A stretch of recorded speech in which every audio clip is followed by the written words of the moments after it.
शदीद कोहीड़े धुंध जोड़ सबब समूरी सिंध जियां शिकारपुर, मदेजी, लखी, गढ़ियासीन, रखण, लखी, खानपुर ऐं ॿियनि इलाइक़नि में पवंदड़ सख़्तु सर्दीअ माण्हुनि जा असुली लाह कढी छॾिया आहिनि।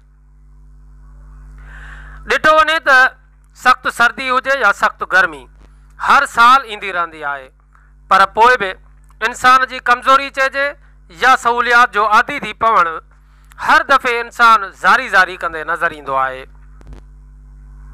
ऐं इहो चवंदे नज़र ईंदो आहे त अहिड़ी सर्दी या गर्मी अॻु मां कॾहिं न आहे ॾिठी। हिन दफ़े बि 2-4 ॾींहं पवंदड़ सख़्तु सर्दीअ माण्हुनि जूं असुली मतियूं ई मुझाए छॾियूं आहिनि। सख़्तु सर्दीअ सबबि माण्हू घरनि ताईं महदूद थी विया आहिनि, जॾहिं त रोज़मर्रा जी ज़िंदगी हुजे या कारोबारी ज़िंदगी मुकमल मफ़लूज बणिजी चुकी आहे।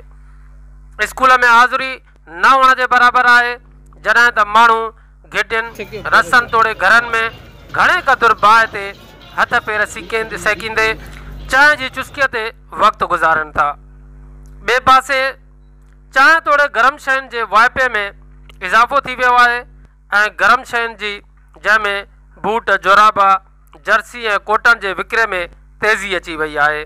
माण्हू बार बार बारगाह इलाहीअ में सर्दी ख़तमु थियण जूं दुआऊं घुरी रहिया आहिनि।